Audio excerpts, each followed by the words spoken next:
eh Ona Center ini. Ntar ya, aku record dulu. Recording in progress. Oke. Oke.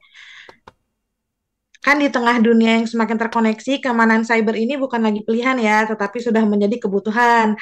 Hari ini kita akan belajar langsung dari ahlinya, yaitu Bapak Ono. Gitu.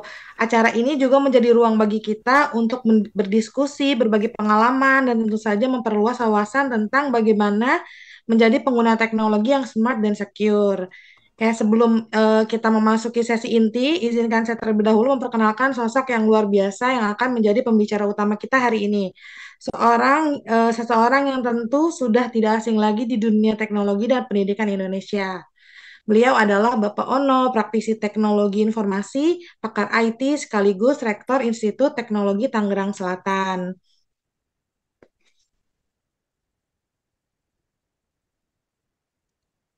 Udah. Selain aktif, Kirain udah. selain aktif sebagai akademisi, beliau juga sering menjadi pembicara di berbagai seminar nasional, internasional, serta menulis banyak buku dan publikasi yang menjadi rujukan di bidang teknologi dan keamanan informasi. Baik, tanpa panjang lebar lagi, mari kita sambut Bapak Ono untuk menyampaikan materi dalam webinar hari ini dengan tema cyber security. Silakan Bapak. Terima kasih Feby. Ini sampai jam berapa kita? Sampai jam 2 Sampai pagi jam atau? 8 ya Bapak. Oh, sampai jam 8 doang? Ya, Serius?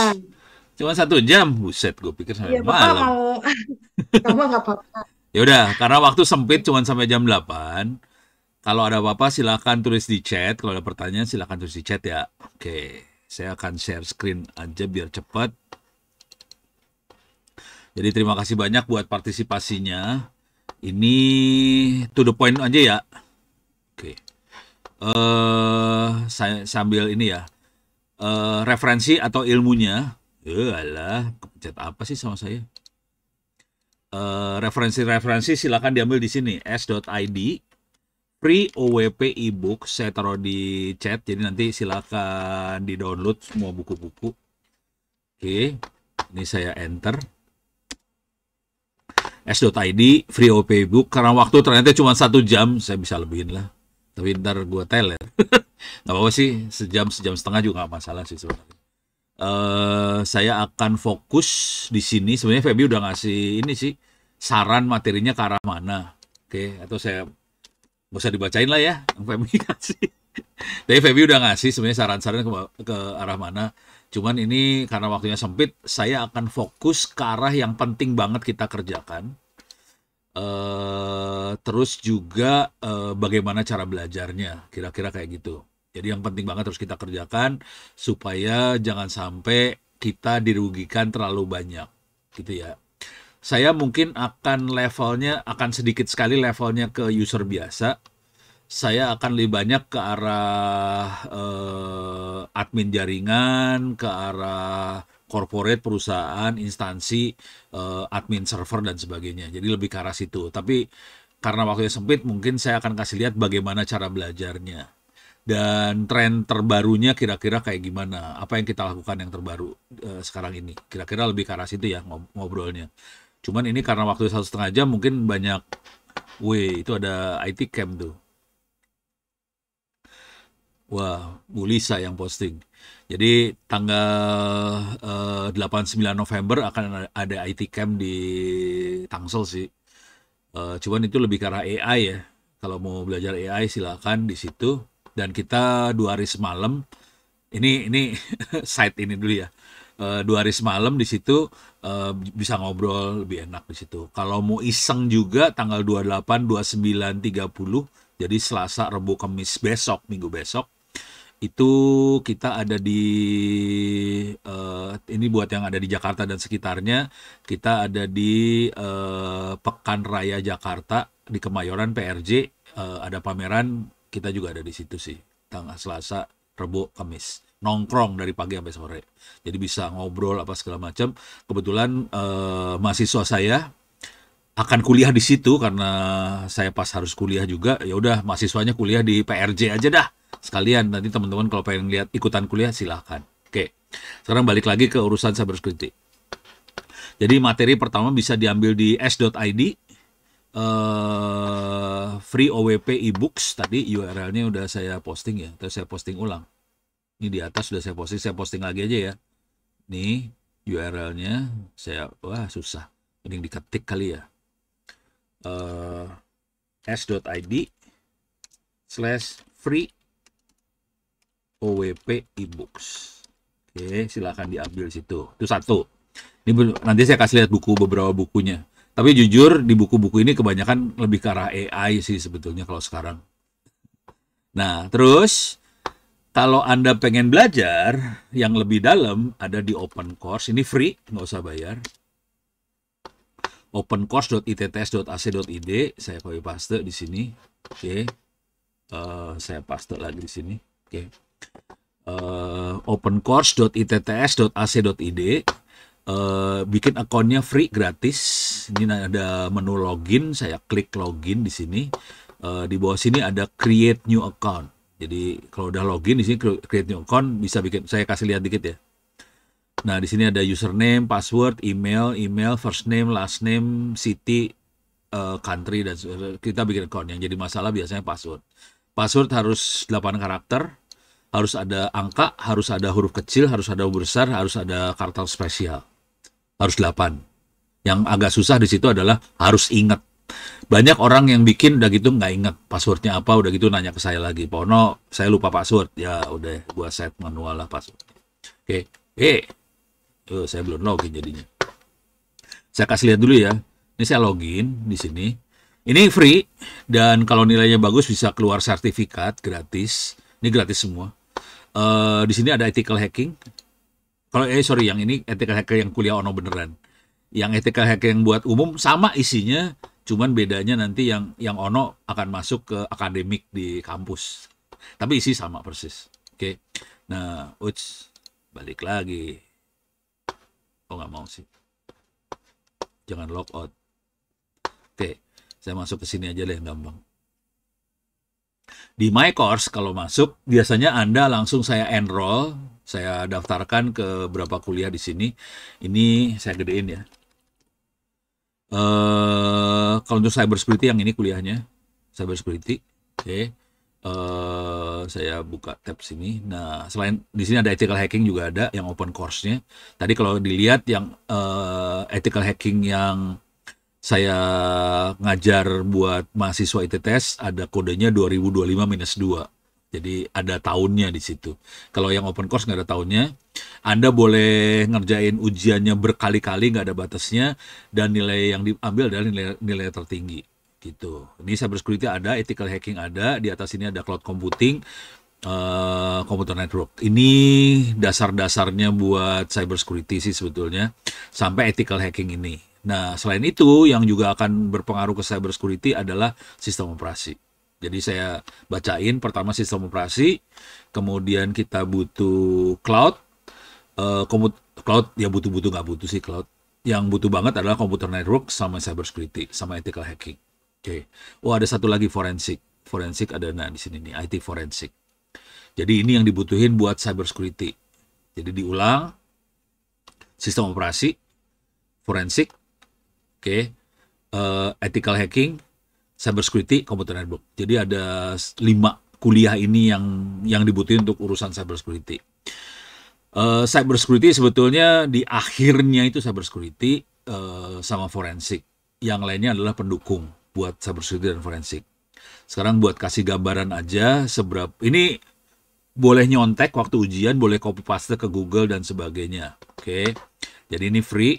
Kalau mau dipakai ini saya lihat ada yang dari SMK mana, silakan aja dipakai di SMK juga boleh. Jadi siswa SMK-nya silakan aja ngambil kuliah di sini, free. Nah, di sini saya kasih gambaran aja ya. Ini materi cybersecurity, saya ngajar konsep TCP/IP. Oke. Pasti tahu dong bahwa di jaringan ada 7 layer, biasanya kayak gitu kan. Ada 7 layer. Saya sambil lihat di sini ya. Kalau ada pertanyaan. Nah, ini saya kecilin dulu lah biar rada enak. Oke. Sambil saya monitoring pertanyaan. Jadi konsep TCP/IP 7 layer, biasanya pertanyaan saya kayak gini sih, udah pada pernah ngeliat lapisan-lapisan protokol di jaringan belum? Nah, itu biasanya. Jarang banget orang yang lihat lapisan protokol soal. Jadi kuliahnya akan saya ajarin cara ngeliat lapisan protokol. Kemudian kita juga melakukan simulasi jaringan. Simulator jaringannya pakai ini nih. Sebelah kiri saya ada GNS3, saya jalanin ya. GNS3 saya jalanin. Ini saya ngasih lihat cara belajar ya sebetulnya.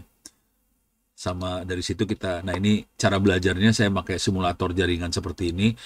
Sebagian orang pasti akan bilang saya pakai paket tracer.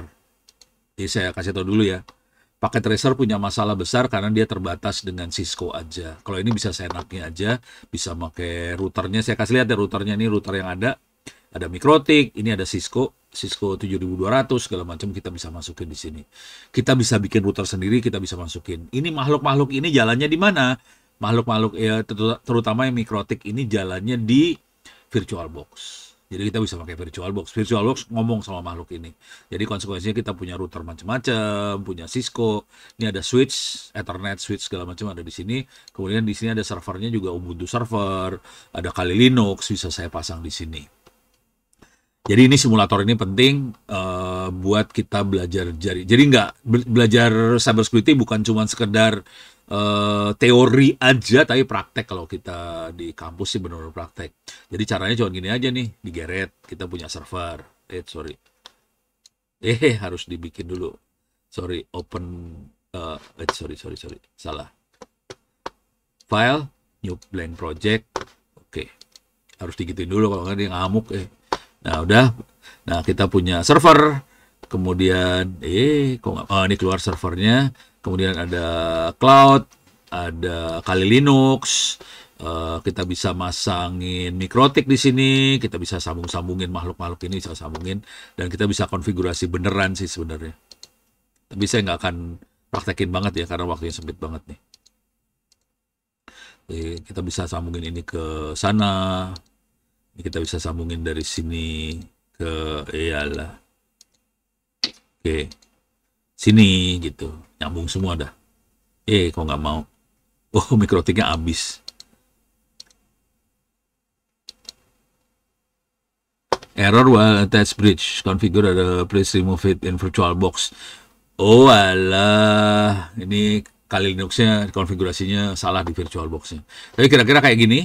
Terus nanti kita bisa simulasiin bagaimana cara konfigurasi buat security-nya dan sebagainya. Baik di server, baik di Mikrotik maupun di Kali Linux kita bisa set security-nya. Oke, saya nggak akan terlalu banyak masuk sini. Saya tutup aja. No. Oke, sorry. Udah tutup aja, matiin ya. Exit, yes. Oke. Nah, terus itu urusannya simulator jaringan.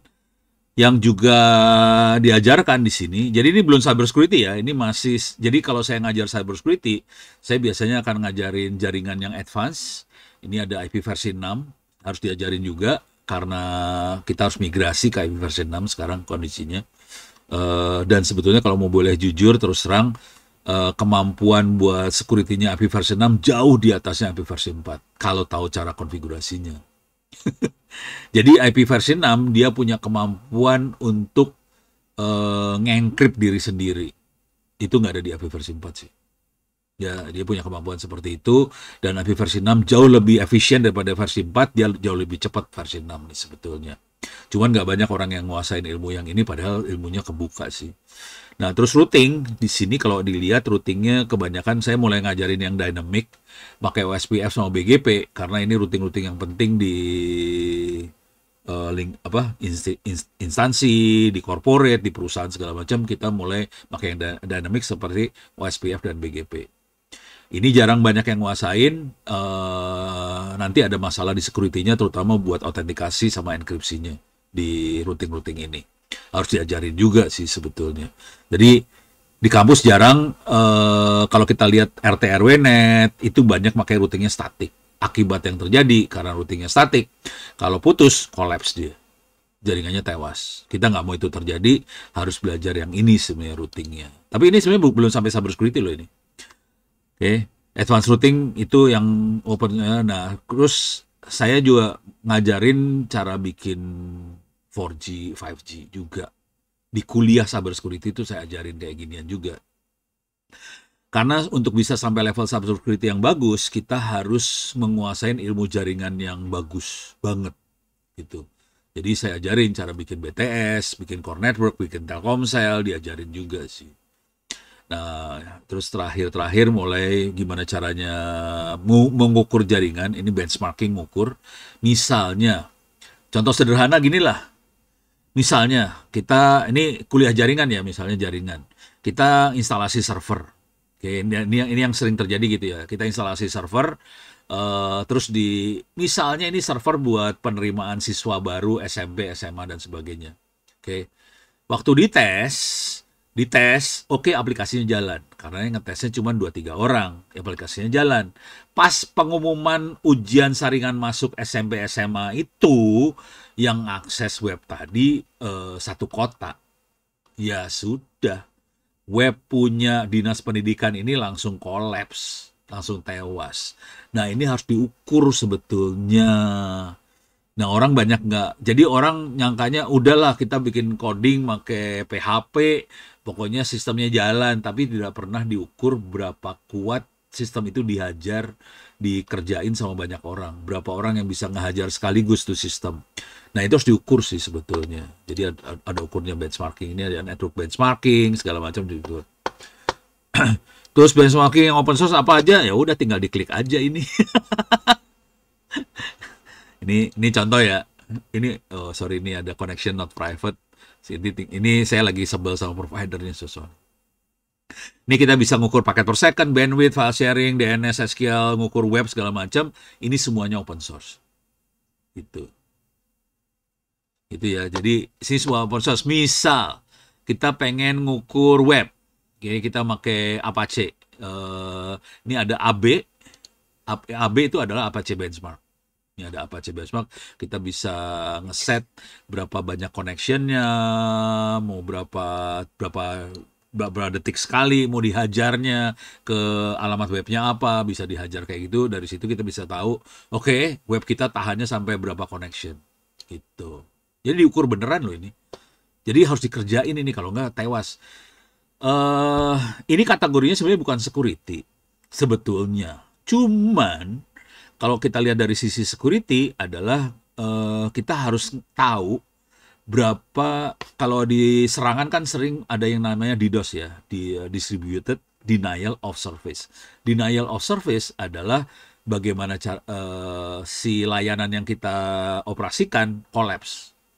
Jadi kita harus tahu batasnya sampai di mana si layanan collapse gitu.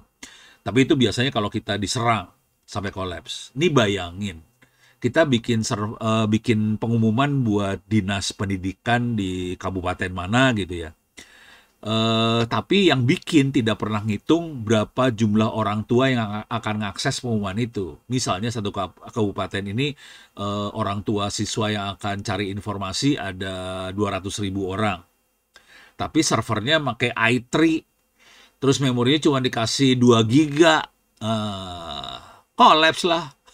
Terus orang nyangka, wah servernya diserang gitu. Padahal kagak diserang. Emang kagak siap aja buat beban segitu gede gitu. Jadi ini harus serius kalau yang ini buat ngukur file sharing, ini ngukur DNS, seberapa kuat DNS kita. Terus di sini ada ngukur bandwidth dan sebagainya. Gitu. Waduh, ada yang ikut presentasi di sini. Oke, gitu ya, beres ya. Jadi ini free semuanya. Software yang dipakai free, nggak ada yang bayar. Jadi semua yang saya omongin semuanya free. Termasuk tadi yang ini GNS3 itu free.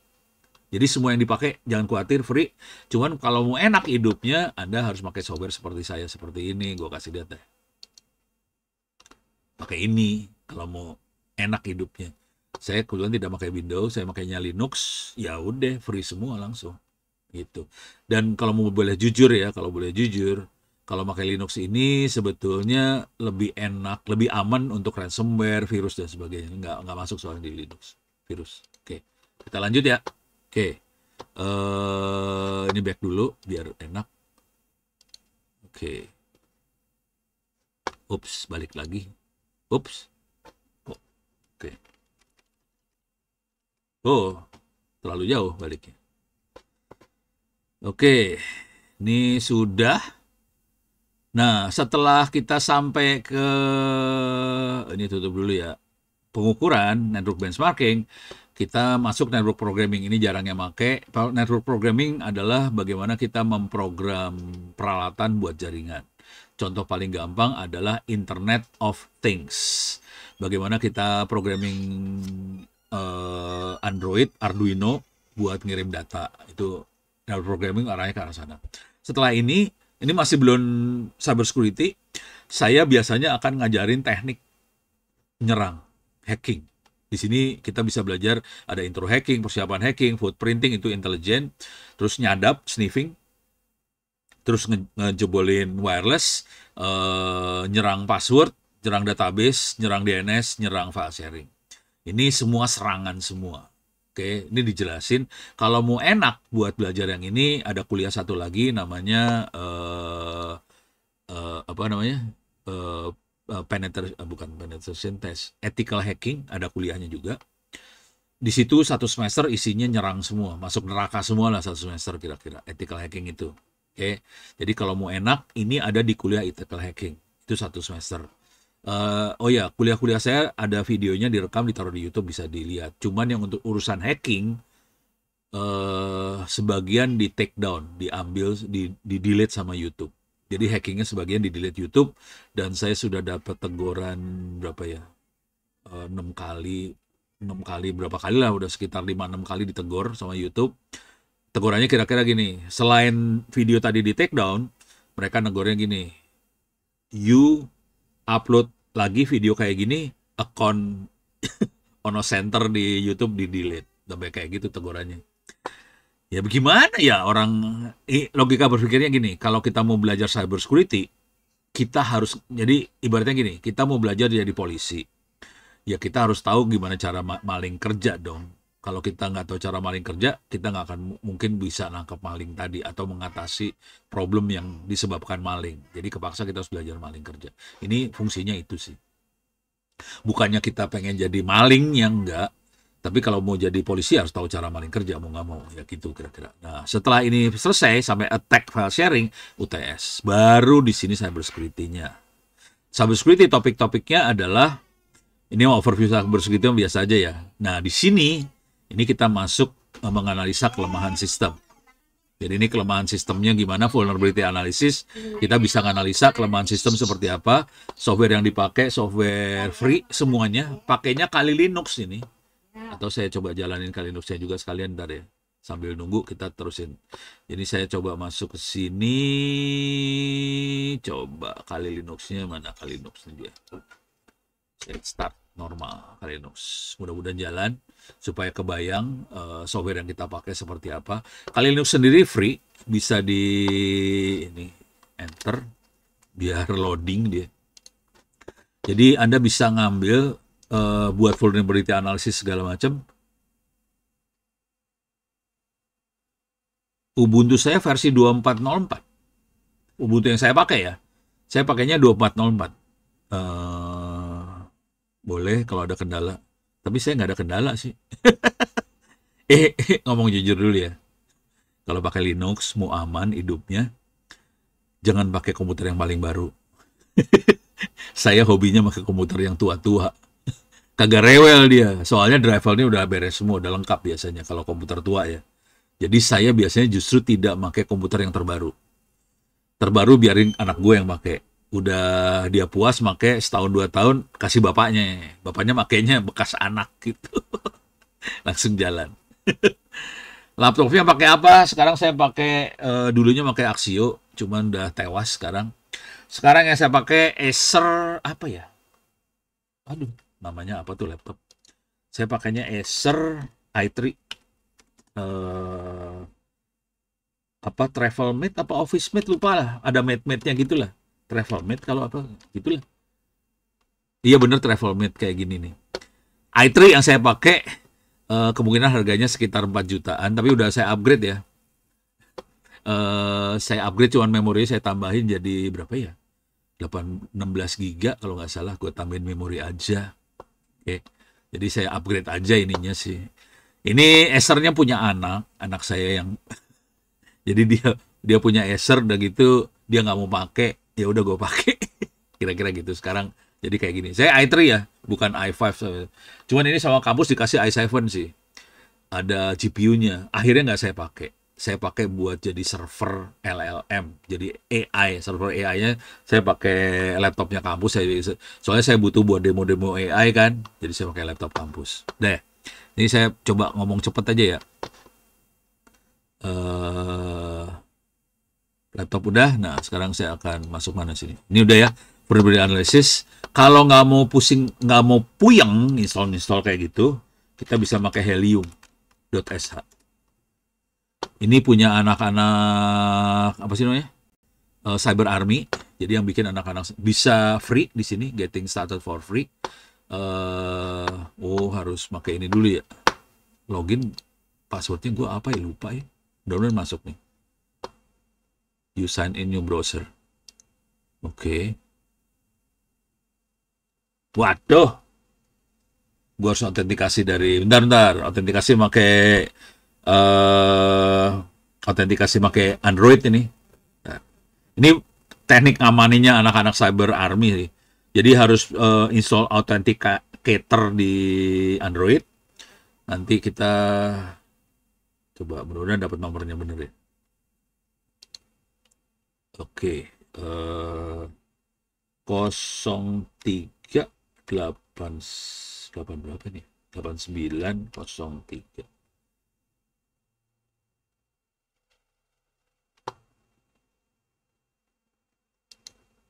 Wala, new password.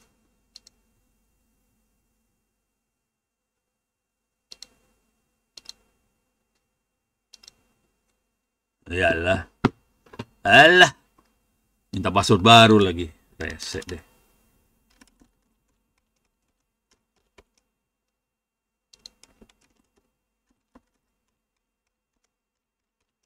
Oke, mudah-mudahan bener yang gue ketik.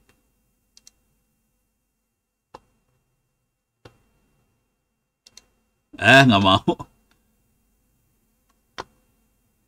Nggak mau. Oh, your password is easily guess. Udah ntar aja dah. Tapi nggak ada, rewel. Jadi urusannya rewel banget nih password. Jadi ya karena anak-anak ini anak-anak hacker banget. Dia urusan kayak gininya parah banget sih. Jadi di sini ada toolnya, saya kasih lihat aja. Di sini dia bisa melakukan scanner web, network scanner, API scanner, bisa attack surface monitoring, brute force, CSM scanner, find DNS segala macam. Terus ini juga bisa cross-site scripting, SQL injection, docking, Google Docker, docking dan sebagainya. Ini bisa dikerjain dari sini. Itu tanpa aplikasi. Ini lewat web. Dia punya versi free-nya. Cuman dia terbatas, kalau nggak salah free bisa dikerjain 2 kali sebulan apa gimana. Kalau yang bayar ya lebih banyak lah. Kita bisa pakai ininya. Jadi buat perusahaan segala macam, daripada kita pusing kepala, kita pasangin timer aja di Helium ini. Tiap hari apa sama hari apa, evaluasi tuh webnya kita. Itu kira-kira. Ini Helium. Mana tadi? Ini vulnerability analysis. Yang kira-kira setara sama ini tapi lebih dahsyat, ini kita bisa pakai ini sih sebenarnya, cyberrank.ai. Ini tadi saya tulis aja ya, helium.sh buat, ini ada pertanyaan, helium.sh buat apa? Helium.sh buat vulnerability analysis. Dalam bahasa Indonesianya adalah buat nganalisa kelemahan sistem, tapi semuanya lewat web, online. Oke, versi free-nya cuman 2 kali sebulan kalau nggak salah versi free-nya. Kalau bayar jadi lebih banyak. Itu aja sih bedanya. Tapi kita bisa ngerasain gimana yang free-nya. Nah, yang CyberRank ini lebih penting sebetulnya. Ini kalau buat perusahaan ya. Saya tulis aja ya, Helium. Saya tulis di chat aja ya, helium.sh. Oke. Salah nulis kan? Helium.sh. Yang ini adalah CyberRank. cyberrank.ai. Nah, ini lebih parah daripada helium.sh. Dua-duanya tidak, kalau dulu helium.sh agak nyerang ya, dia melakukan pentest. Kalau Helium Data nyerang dikit. Kalau CyberRank itu tidak melakukan serangan, dia pakai informasi yang ada di dark web, yang ada di open source intelligence. Jadi informasi yang terbuka di internet akan dia pakai CyberRank. CyberRank posisi tidak nyerang, jadi tidak melakukan serangan, tapi dia mengevaluasi. Dan si CyberRank ini targetnya sebetulnya bukan ke cyber security biasa. CyberRank ini targetnya untuk ngecek apakah selain cyber security ya, apakah kita aman, apakah ada apakah ada password yang bocor, apakah data kita nyebar dan sebagainya, itu CyberRank. Dan CyberRank ini target utamanya adalah untuk mencek apakah organisasi kita, apakah web kita comply itu bahasa Indonesianya apa ya? Patuh kepada undang-undang PDP-nya Indonesia, proteksi data perlindungan data pribadi gitu. Ini CyberRank. Dan ini jadi penting banget hari ini karena akhir tahun ini rencananya Pak Prabowo, Presiden Republik Indonesia, akan tanda tangan peraturan pemerintah tentang perlindungan data pribadi. Kalau undang-undangnya kan udah dioperasikan 2 tahun yang lalu ya. Cuman undang-undang kan global banget ya. Kalau sampai implementasinya kita butuh yang namanya peraturan pemerintah PP. Nah, PP-nya akan ditandatangan akhir tahun ini.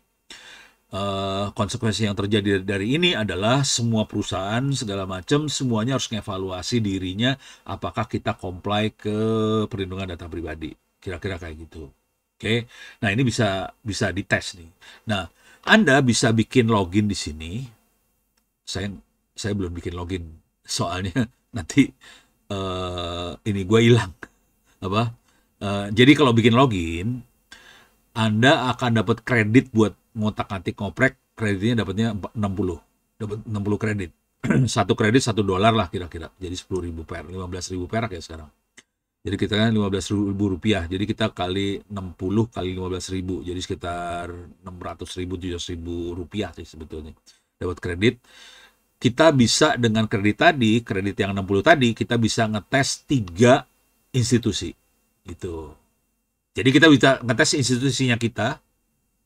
Dia akan mengevaluasi semuanya yang ada di institusi yang kita. Udah gitu dia akan kasih laporan.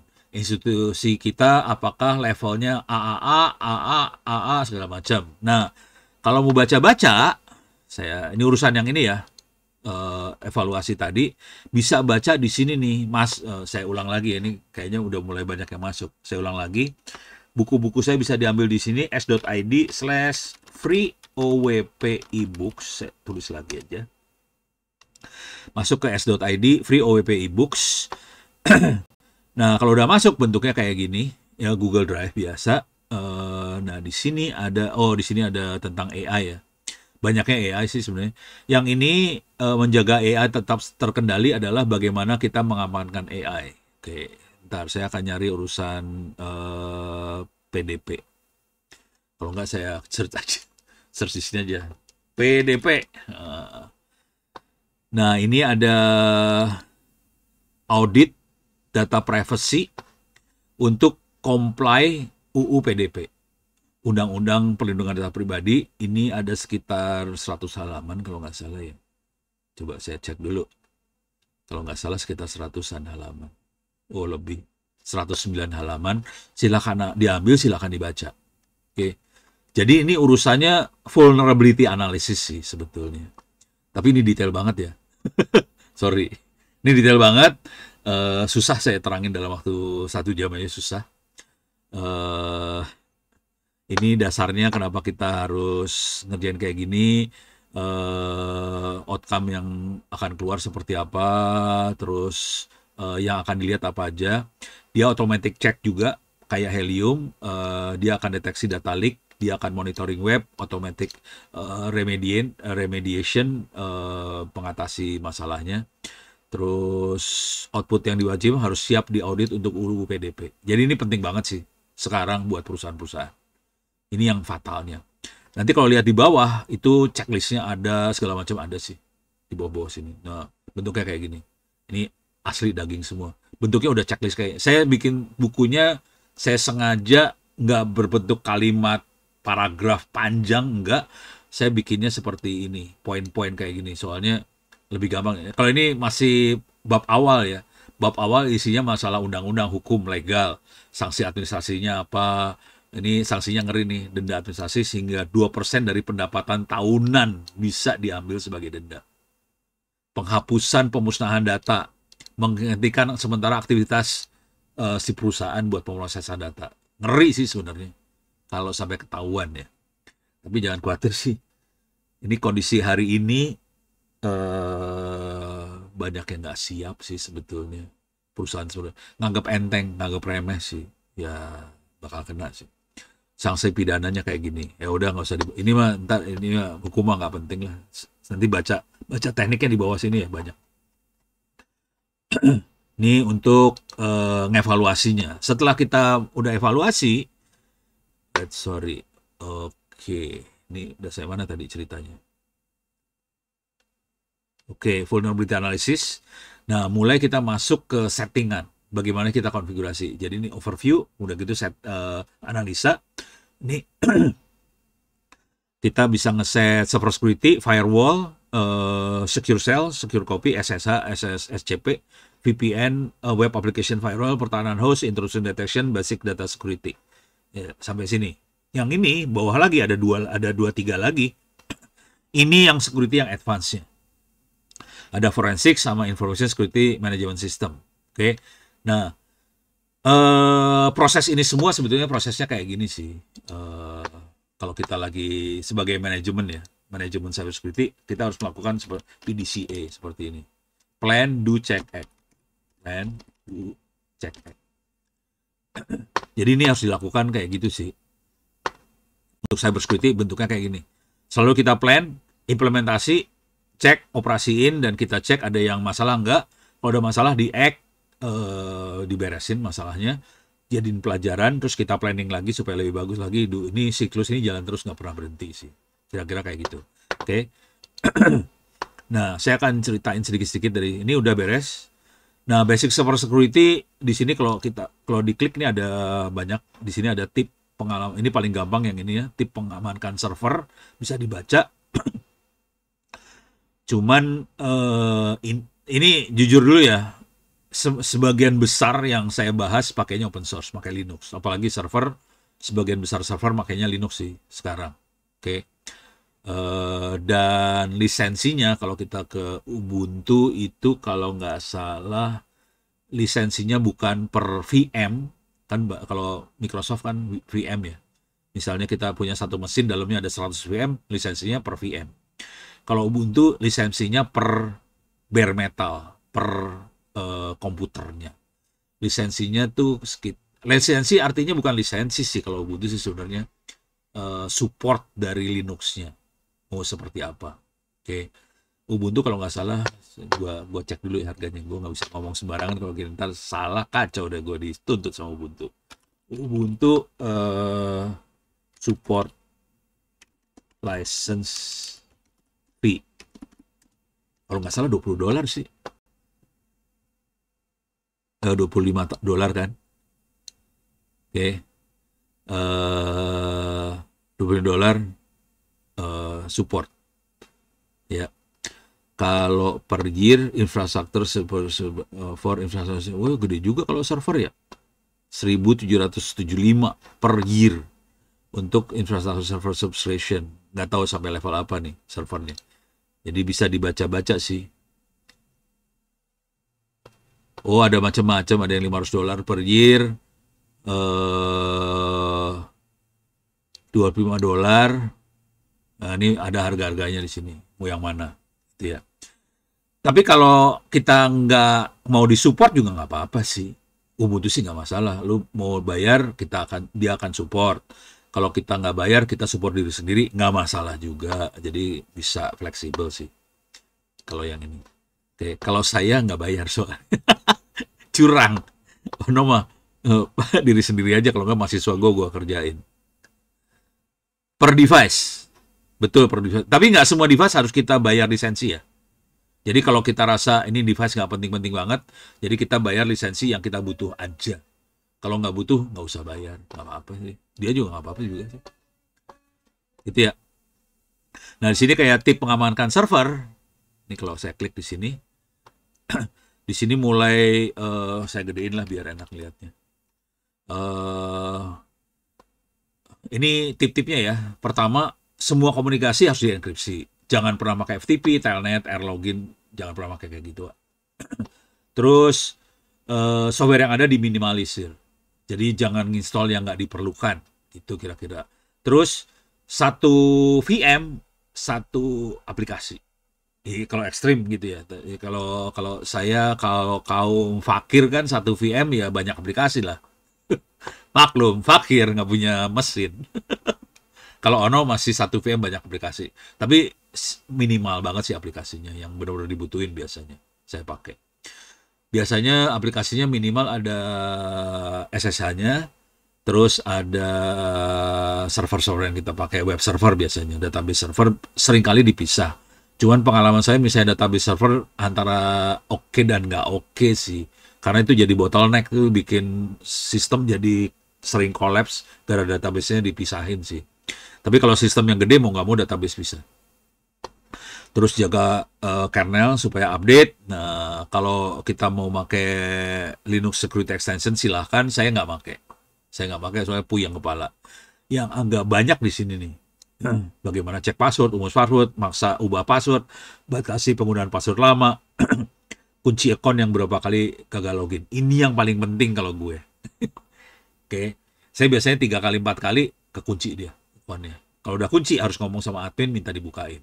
Nah, itu kuncinya di situ sih.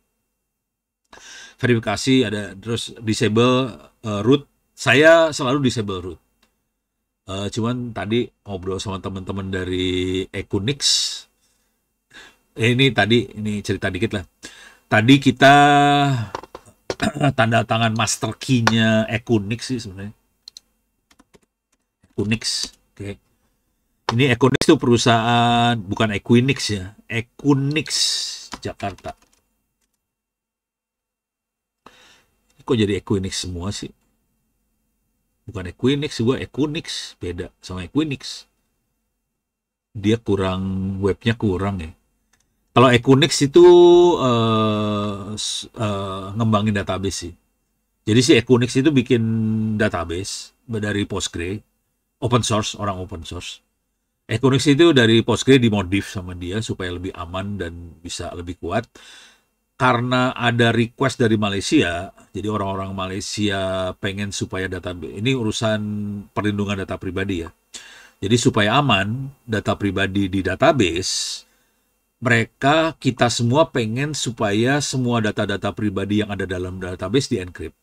Jadi misalnya ada kolom nama, ada alamat, tanggal lahir, apa di-encrypt tuh. Per kolom, jadi encryptnya bukan satu file database-nya, enggak. Jadi di-encryptnya per item dalam satu kolom. Jadi kalau namanya ada 100 nama, satu-satu di-encrypt 100 biji namanya.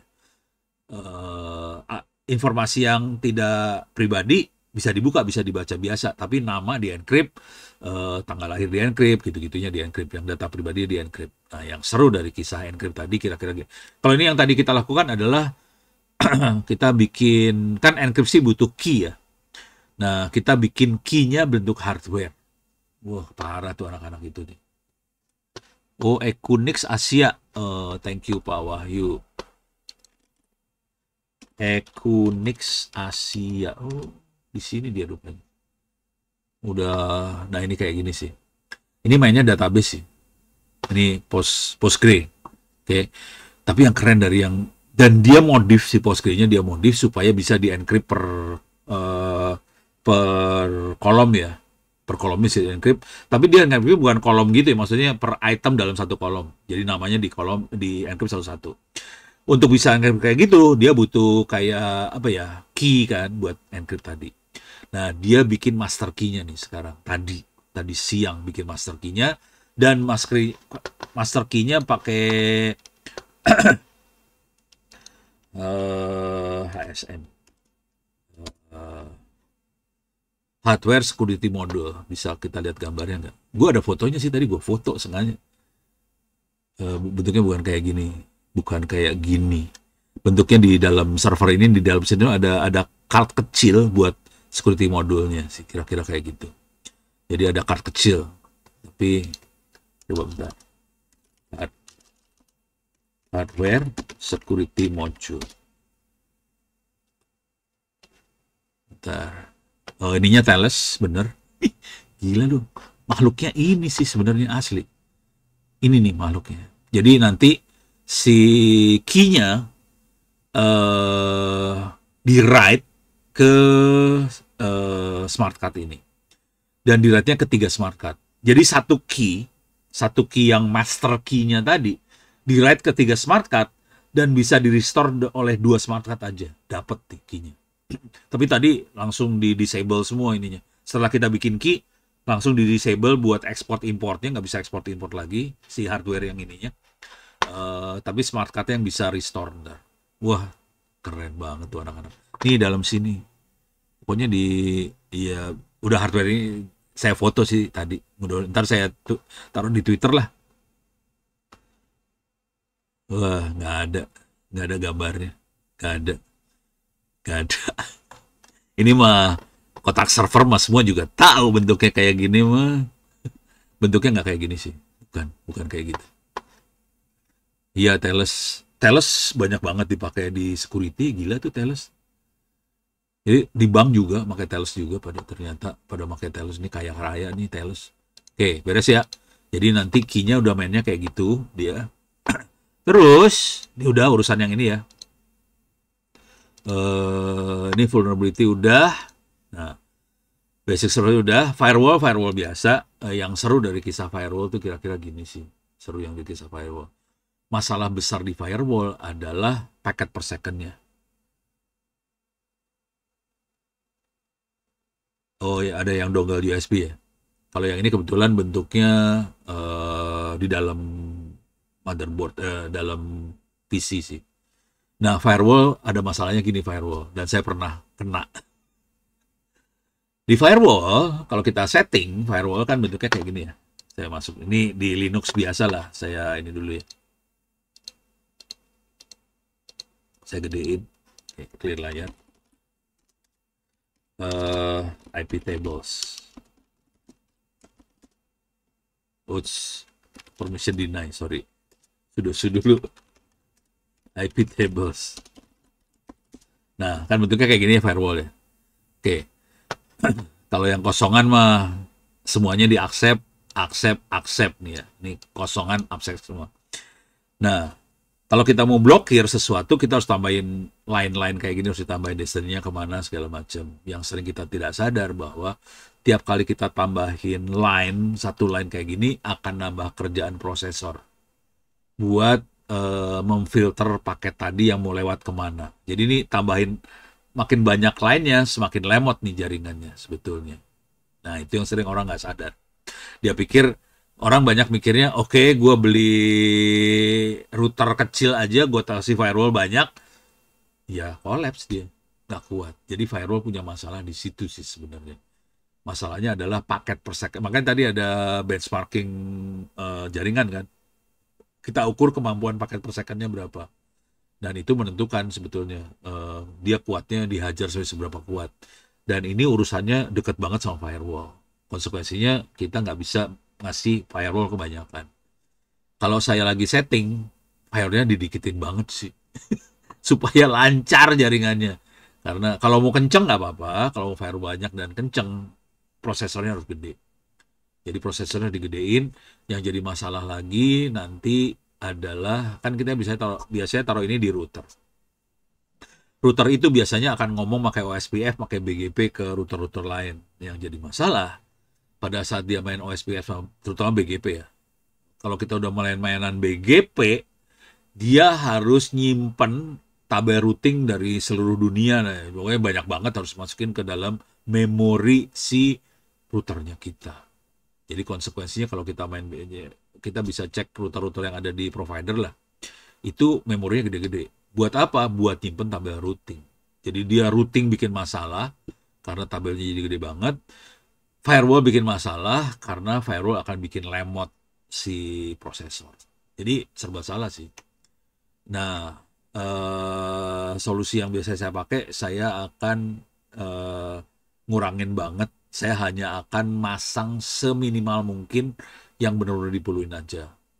Paling gampang gini ya, kita mainnya jangan blacklist, kita mainnya whitelist. Yang boleh lewat apa sih? Nah, itu lebih gampang tuh. Kalau yang nggak boleh lewat apa, itu bikin susah. Soalnya biasanya tabelnya banyak banget yang nggak boleh lewat. Nggak boleh ngambil bokep lah, nggak boleh ini, itu segala macam, bejibun-jibut kan.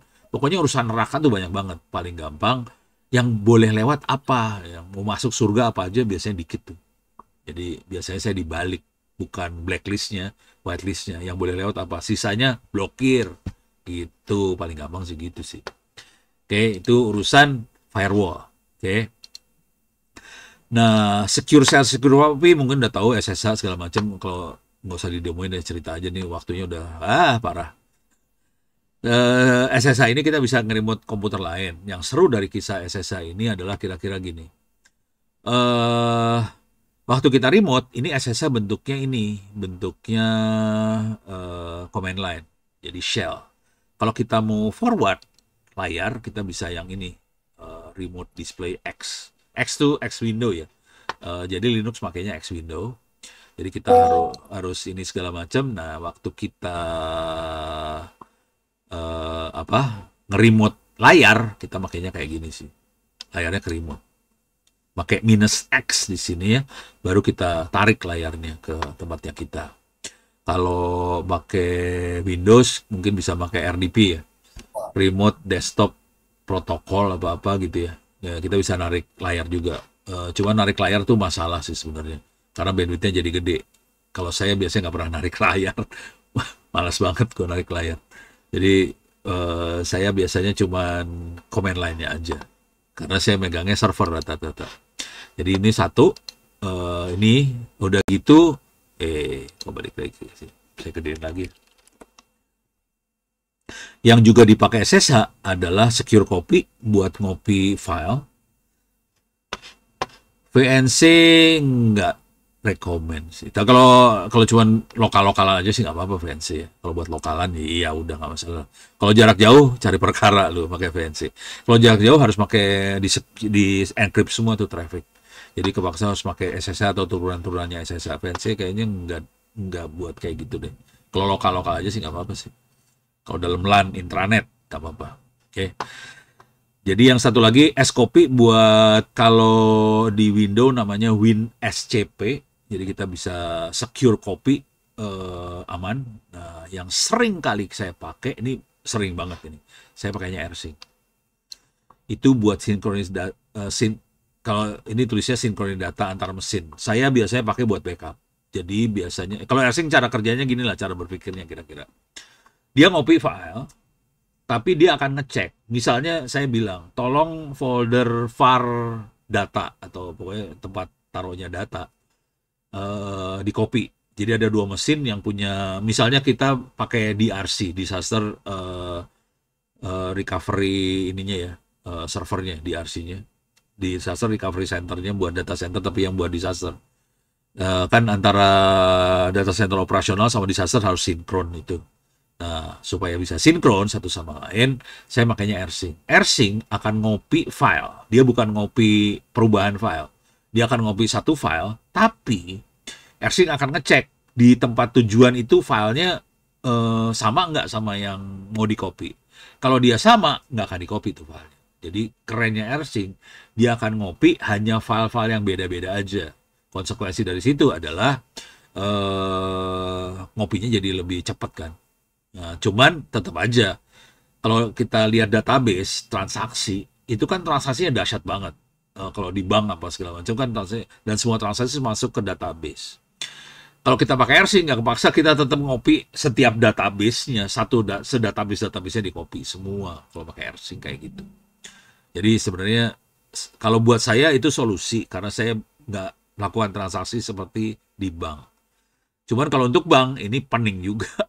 Soalnya seluruh file harus di-copy pakai AirSync. Tapi ini kepake banget sih. Kalau saya biasanya pakai cron. Cron itu apa ya?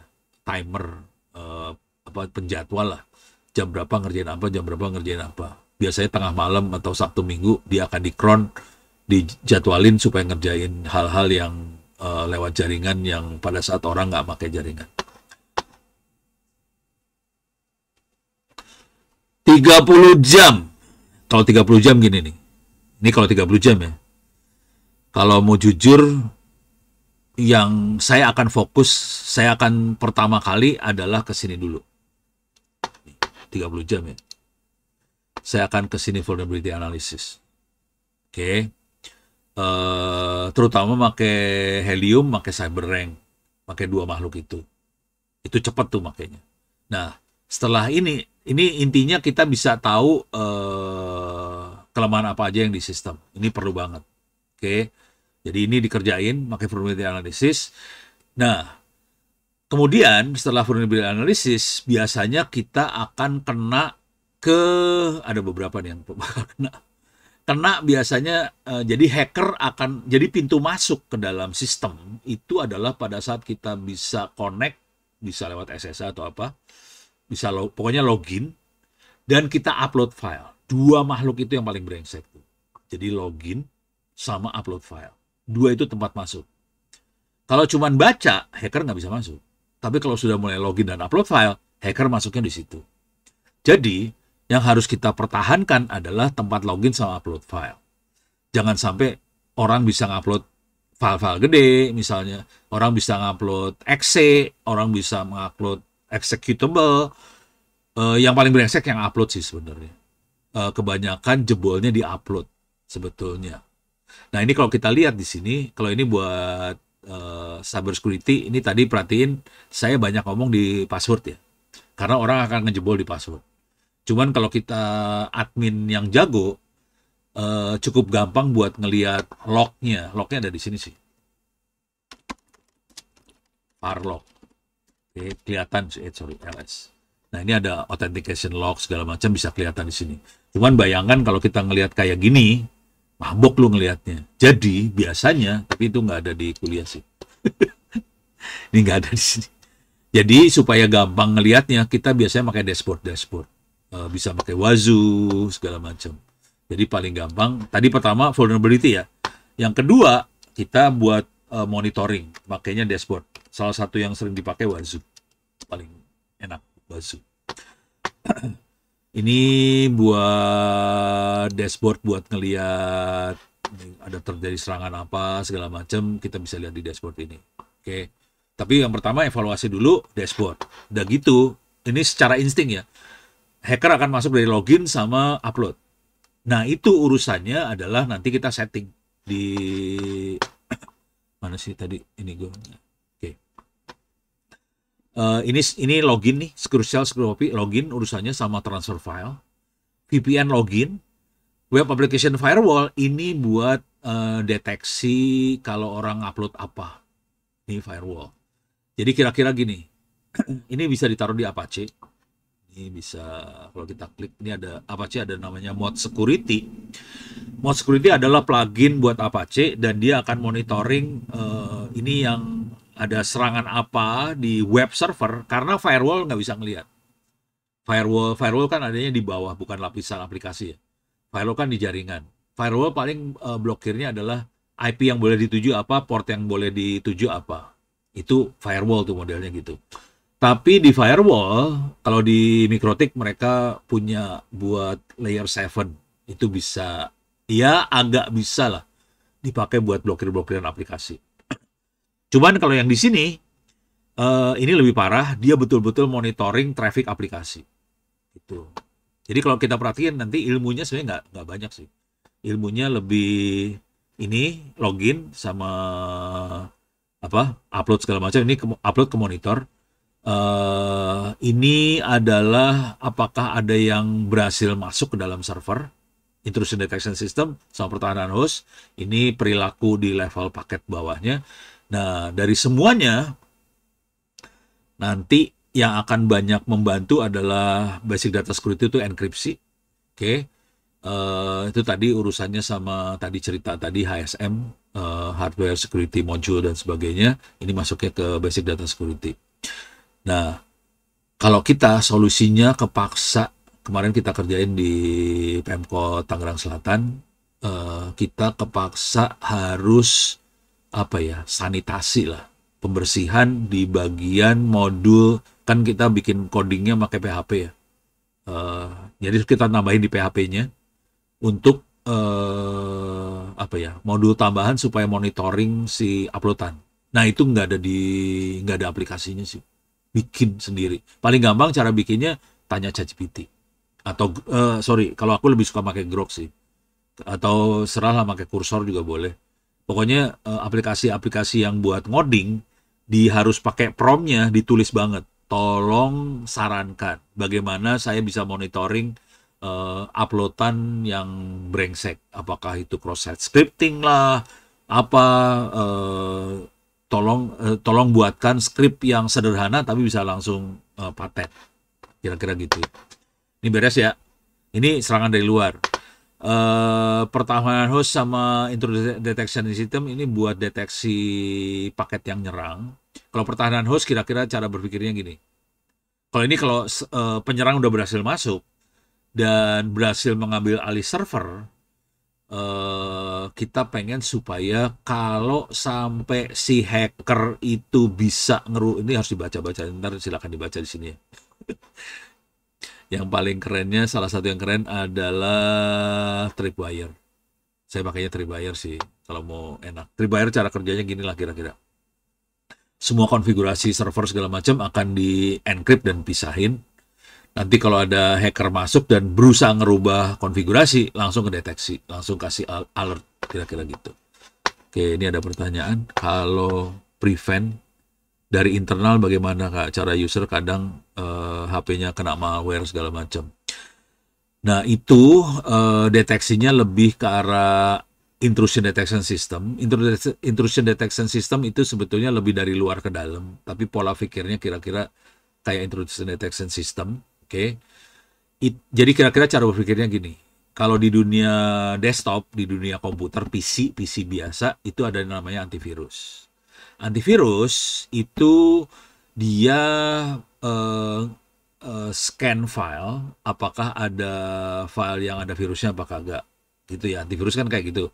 Dan dia punya database. Virus ini pola pola apa eh, 101 apa binary-nya tuh kayak gimana? Virus A, binary kayak gimana? B kayak gimana? C kayak gimana? Itu antivirus. Yang namanya intrusion detection system, cara kerjanya kira-kira mirip sama antivirus, ada database-nya juga, cuma yang dilihat paket yang lewat.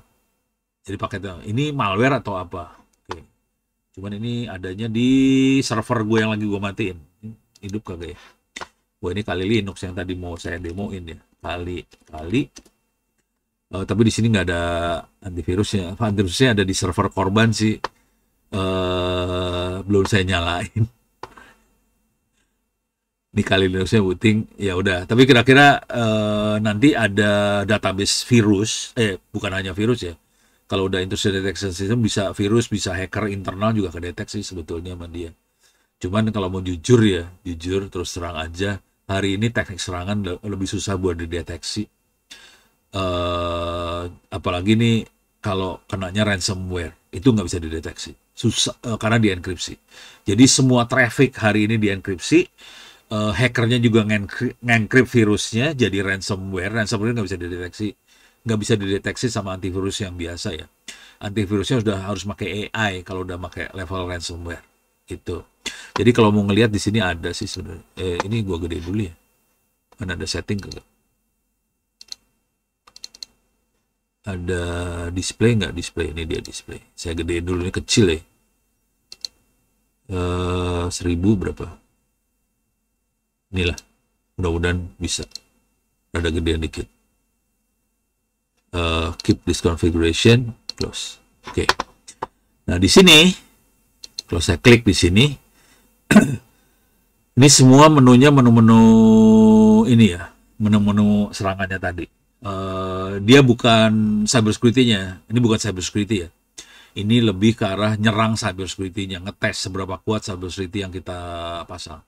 Nah jadi waktu tadi antivirus segala macam kita bisa nyerang sih, attack. Di sini nanti kita bisa cek si pendeteksi di sistemnya kita. Kira-kira kayak gitu sih. Oke. XDR apakah bisa bisa mencegah ransomware? Nggak tahu yang baru, saya nggak tahu. Tapi ini pertanyaan bagus, saya nggak tahu sih jawabnya benernya nggak tahu. Kita coba cek aja ya.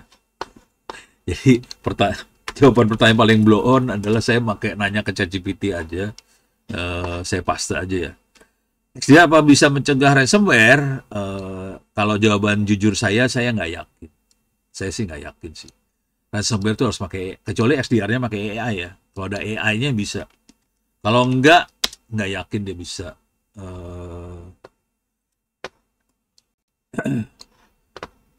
Tapi sampai batas tuh kan, saya batas tertentu. Ini. Kalau saya udah jawabnya udah insting doang ya, saya nggak yakin. Tapi ya benar sih. Bisa mencegah mendeteksi respon serangan ransomware, tapi sampai batas tertentu tergantung sistem implementasinya. Kira gitu. Cara XDR mencegah ransomware, threat intelligence, behavior analytic, oke, deteksi vision, ini dari awalnya bagaimana si ransomware masuk ya. Nah, kemudian dia gabungan data, ngomong ke EDR, firewall dan sebagainya untuk menemukan anomali. Nah ini anomali itu AI loh, hati-hati. Yang diomongin ini anomali itu AI loh. Misalnya akses massal ke beberapa tiba-tiba prosesnya mendadak, ini AI semua nih, mainnya AI di sebelah sini. Terus dia bisa otomatis respons, tapi SDA tidak selesai menjamin aman. SDA bukan antivirus ajaib, dia ngurangin resiko tapi perlu didukung sama macam-macam. Terutama ini backup data offline.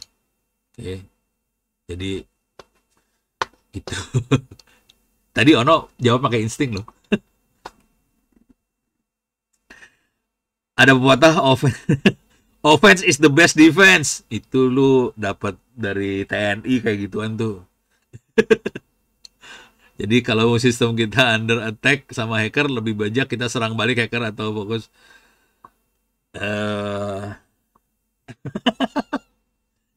Saya termasuk orang yang lebih pro ke beresin pertahanan sistem. Cuman gini cara berpikirnya. Cara berpikirnya buat ngadepin hacker ya. Hacker itu manusia. Jangan khawatir, dia bukan robot, bukan mesin segala macam. Kalau hackernya ada di sebelah kita, maksud di kotanya sama di Jakarta atau di mana, kalau saya cenderung bertemanlah dengan hacker. Jadi kayak preman lah. Preman juga manusia. Kalau kita baik sama dia, dia nggak akan nyerang kita. Intinya gitu aja sih sebetulnya kalau saya. Saya biasanya berbaik-baik hati sama orang. Dengan cara itu orang tidak akan menyerang kita juga. Apalagi kalau dia udah merasakan jasanya kita ke dia gitu ya. Mudah-mudahan dia hacker tadi masih sholat dan sebagainya. Biasanya kalau orang kayak gitu masih gampang. Tapi kalau hackernya udah error, ya sudah, hajar balik gitu. Yang sering biasanya hacker-hacker yang rada error-error yang masih muda sih. Yang kadang-kadang remnya blong banget tuh yang muda. Kalau udah senior biasanya remnya udah lebih bagus biasanya. Yang muda blong. Yang jadi masalah dengan hacker muda yang blong tadi, jam terbangnya masih sedikit dan mereka tidak sadar bahwa dia bisa di trace dan dia bisa ditangkap gitu. Cuman pas ditangkap kejadiannya adalah gini, kadang-kadang akhirnya dia dipelihara juga sama polisi dan sebagainya. Soalnya polisi butuh teman hacker kan buat ngatasin masalahnya mereka juga. Misalnya kalau dia diserang, dia butuh hacker buat pertahanan dan sebagainya. Jadi hacker-hacker itu akhirnya direkrut sih gitu.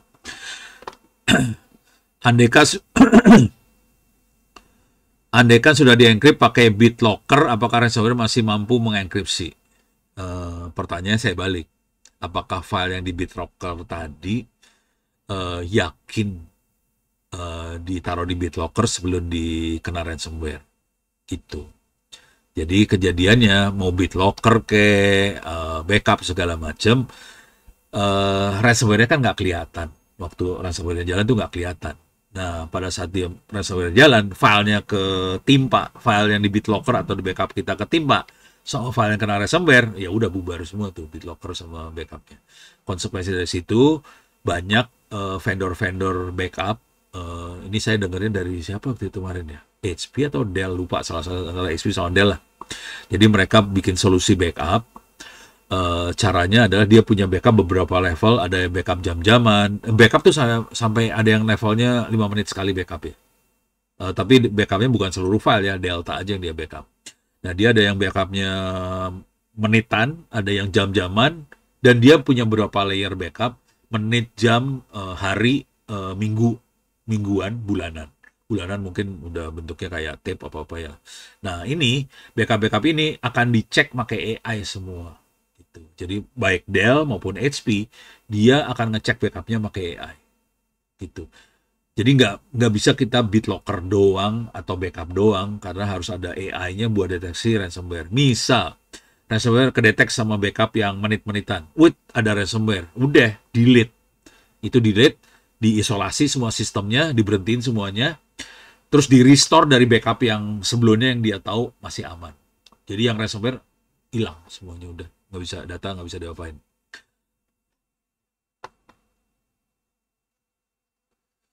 Saya pernah kena ransomware, Windows 9 semua file terenkripsi, solusi apa, sistem tidak kena ransomware. Sebenarnya kalau kena susah. Solusinya sebenarnya backup sih. Supaya nggak kena ransomware dari sisi disiplinnya kita ya. Sebagai orang, sebagai pemakai, sebagai user. Jangan klik sembarangan sih, sebenarnya itu aja sih. Karena ransomware masuknya dari sebelah sana, klik sembarangan. Yang agak parah adalah kalau kita masuk situs-situs yang brengsek-brengsek. Karena di situ banyak sekali virus dan sebagainya. Ini saya kasih contoh situs brengsek ya. Ini saya banyak nyolong buku sih, jujur. Saya banyak nyolong buku. Nyolongnya dari sini nih. The Pirate Bay, ini ninja.org, saya klik, oke. Nanti akan keluar iklan-iklan. Nah, itu iklannya bahaya sih sebetulnya. Tapi kan saya pakai Linux, santai-santai aja sih, gue cuek aja. Orang itu iklannya buat VB, ya Linux mah santai aja kali. Ini saya klik nih, The Pirate Bay. Dia buat torrent. Ini situsnya brengsek banget, enggak, tapi brengsek nih sebetulnya. Saya klik browse torrent ya, nanti mulai keluar iklan nih.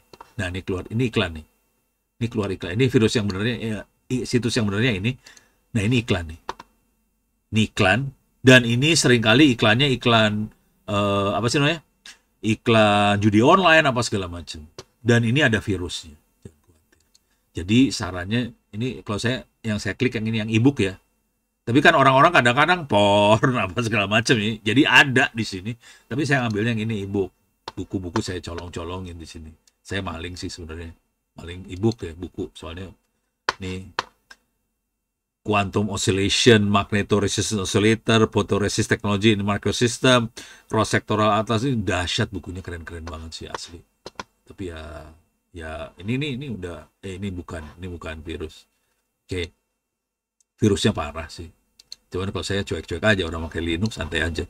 Jadi sarannya satu, jangan klik sembarangan, jangan masuk ke situs-situs brengsek, backup data. Kira-kira kayak gitu sih. Iya, ini buat SMP YPM 3 Taman ini. Nah, cuman kalau mau enak, kayak saya pakai Linux sih. Jadi santai aja sih sebetulnya. Oh, nah ini ada dari Pak Kistoro. Pernah pengalaman rusak server, backup belum pernah di-restore, malah tidak bisa. Jadi pastikan backup bisa di-restore tanpa masalah. Ini kisah benernya. Walaupun kita backup, untuk restore backup itu butuh, misalnya kita backupnya harian, restore-nya nggak 1 hari. Restore-nya bisa seminggu. Jadi backup per hari, restore-nya bisa seminggu loh, hati-hati. Jadi backup dengan restore itu nggak sama waktunya gitu.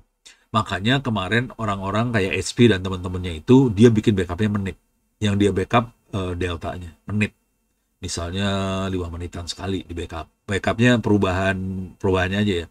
Dia backup, restore-nya kalau 5 menit, dia restore-nya ordernya misalnya 20 menitan ke restore gitu. Tapi kalau backup harian, restore-nya horor tuh, bisa seminggu kita backup. Jadi untuk restore sesuatu yang di backup nggak sesederhana diomongin gitu. Hati-hati aja. Jadi walaupun kita punya backup, restore-nya parah. Ini ngomong jujur aja ya. Data saya di backup di 1, 2, 3 hard disk. Datanya Ono. Oke, saya akan masuk ke perpustakaannya saya ya. Saya kasih masuk perpustakaan saya nih. Ini bukan perpustakaan saya. Saya masuk ke perpustakaan, mudah-mudahan. Ini lagi saya upgrade hard disknya soal. Saya gedein lah biar enak ngeliatnya. Ini harddisknya totalnya sekarang jadi hampir 20-an tera. Ini tadi buku-buku yang saya colong-colongin ya. Var, data, lib, to books. Ini buku-bukunya ada di sini. Misalnya kita masuk cyber security, LS. Nah ini perpustakaannya ada di sini nih. Oke. Ini saya punya di 2 harddisk. Ini saya kasih tahu, ini harddisknya saya kasih lihat berapa ya. Oh, sorry. Clear layar, DF Minha. Oke. Ini harddisknya segini nih. Perpustakaannya. 8 tera, men. Ini masih ada lagi 4 tera lagi. Ini satu komputer. Saya ada 2 komputer buat kayak gini ya. Itu komputernya 2. Itu separah ini Ono loh. Bukan perusahaan, bukan apa, ini Ono perorangan. Ini harddisknya ini udah berapa tera nih? 12 tera. Ini 4 tera. Ini 8 tera sih sebenarnya. 8 tambah 4 udah 12 tera. Satu komputer 12 tera. Satu lagi harddisknya totalnya berapa ya? 4 sama 4 8 tera. Enggak, sorry. 6. 6 tera. 6 tambah 4 10 tera. Satu 10 tera, yang ini 12 tera. Itu. Dan untuk ini sinkronisasinya horor. Kalau perusahaan khusus storage 2 rak 42 UI, keren. Emang gitu sih, itu bener tuh. Gitu ya. Oke, ini udah jam setengah 9, terusin dulu ya. Sampai selesai yang ininya aja ya. Nah, sampai sini. Nah, ini basic data security. Ini horor juga. Contoh paling gampang gini, basic data security. Saya akan buka email ya. Ini email. Oke. Saya akan kasih contoh beneran lah. Oke. Kalau email apa adanya bahaya sih sebetulnya. Ini email apa adanya. Saya buka. Ini kalau diklik di sini saya bisa baca email nih. Saya masuk ke mana nih? More, view source. Jadi saya gedein. Kita bisa lihat source-nya nih. Nah ini kita bisa lihat kan, ini tulisannya bisa kita lihat. Ini kalau email tidak dienkripsi bentuknya kayak gini. Oke. Saya makanya kalau kita lihat ini makanya Thunderbird biasa. Ini ada di Windows, ada di macOS dan sebagainya. Oke, sekarang supaya aman, saya harus mengaktifkan, bisa digedein nggak bisa digedein. Ini ada end-to-end encryption, saya aktifin. End-to-end encryption saya aktifin. Oke, ini key-nya udah expired, saya harus delete dulu. Nggak bisa, harus saya klik dulu yang ini. Ini baru ini saya bisa delete key. Oke, key udah di-delete. Sekarang saya akan bikin key baru. Add key. Itu key yang tadi siang. Kalau ini key personal banget ya. Kita bisa bikin key ini. Create new key. Expirednya saya bikin 3 hari aja. Pakai RSA, jadi ada public key, private key. Panjangnya 3072 bit. Oke. Ini saya naikin ke atas biar. Jadi 3072 bit, generate key, confirm. Ini free. Oke. Dan kita bisa pakai buat komunikasi encrypted antar teman. Kalau teman-teman di security, itu mereka sudah punya ininya sih. Dia bikin kayak CA buat key email-email ini. Jadi dia bikin pusatnya key lah kira-kira. Ini kondisi saya udah punya key sendiri, jalan bisa dipakai. Sekarang saya kasih lihat efeknya. Oke. Ini saya cerita doang, ngasih lihat demo aja cara pakai key-nya. Korbannya beneran terjadi. Korbannya waktu itu saya diajakin roadshow sama BCA. Perusahaan-perusahaan itu bikin transaksi sama pabrik di Cina pakai email doang. Dimonitor sama hackernya pura-pura jadi pabriknya, terus minta ngasih tahu bahwa barang yang kita pesen sudah ditransfer pakai kontainer. Silahkan transfer duitnya ke akun ini. Padahal ini bukan akunnya bukan pabrik, ini akunnya si hacker tadi. Dikirim duitnya sama orang Indonesia lewat BCA. Ya BCA kan ngirim, soal di perintah nih ngirim, yang ngirim duit lah BCA-nya.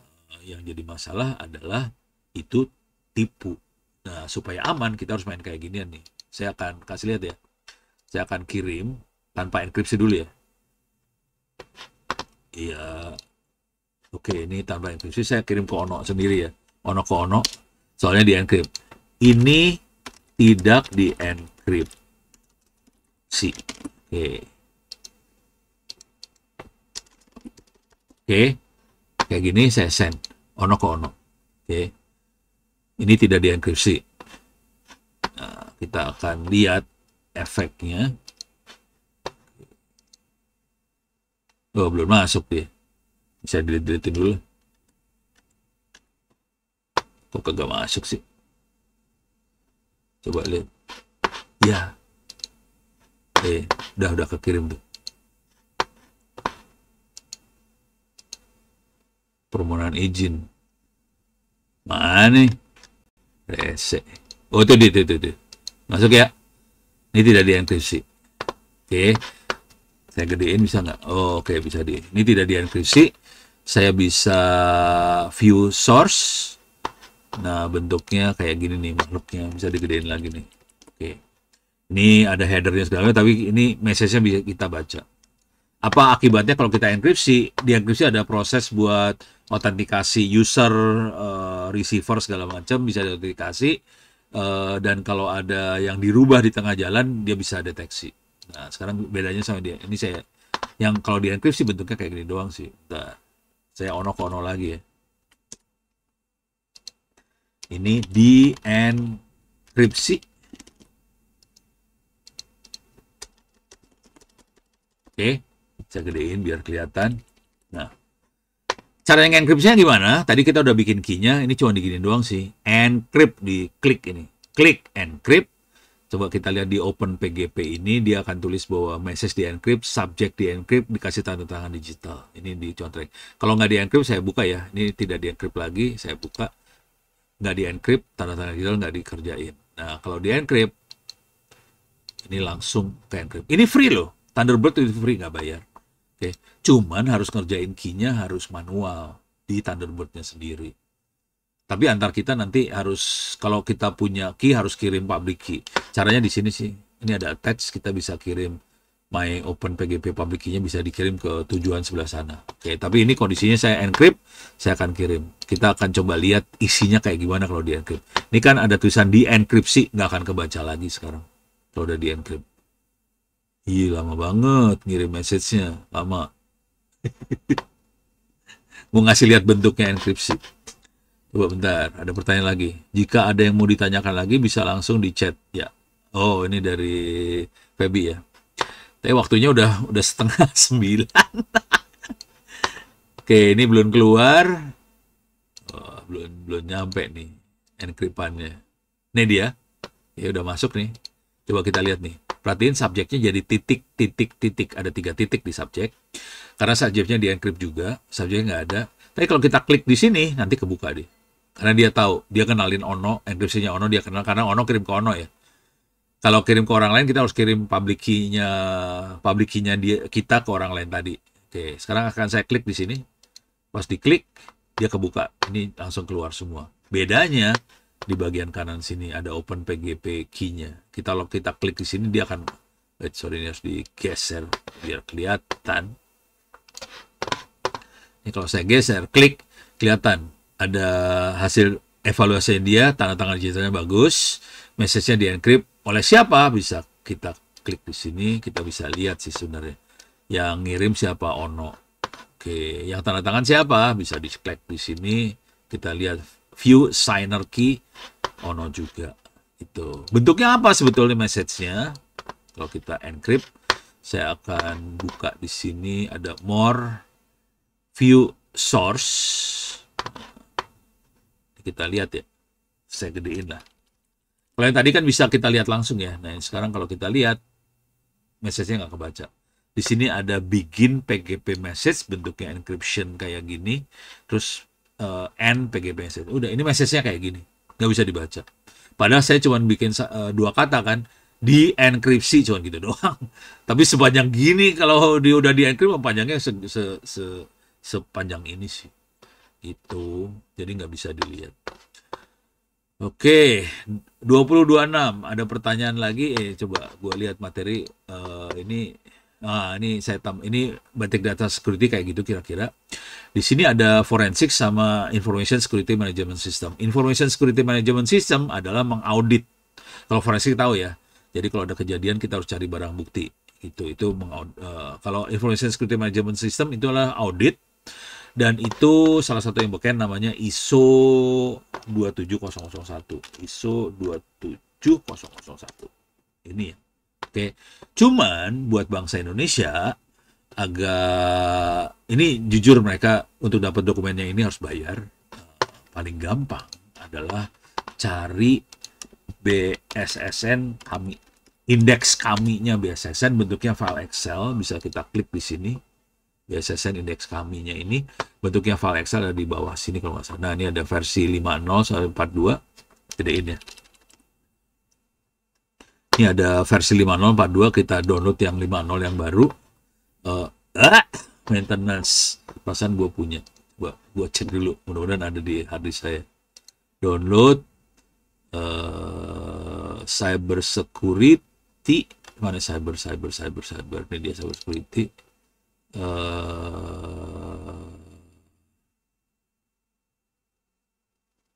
SPBE SOC. Coba Excel. Nah, ini dia ada. Wah, untung nggak delete.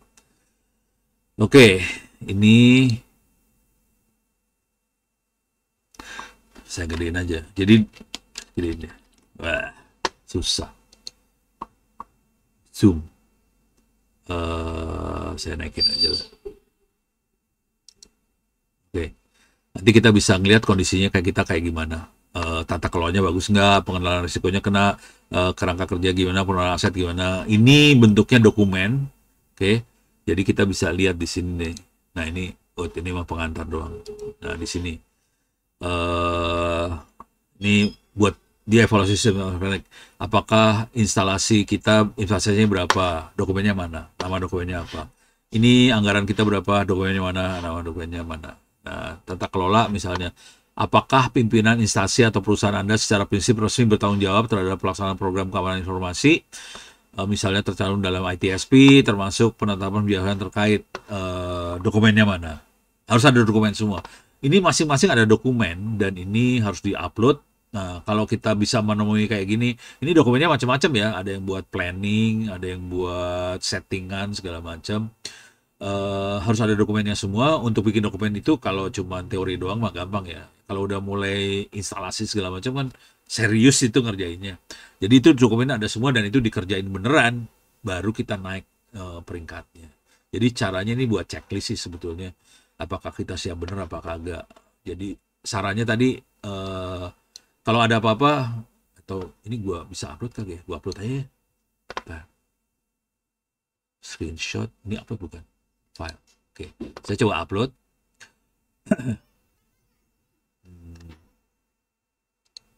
Download, coba mana cyber security. Cyber. Ini cyber security. Saya harus nyari I A B C D F G H I. Ini nih saya upload ya. Ini saya upload. Oke.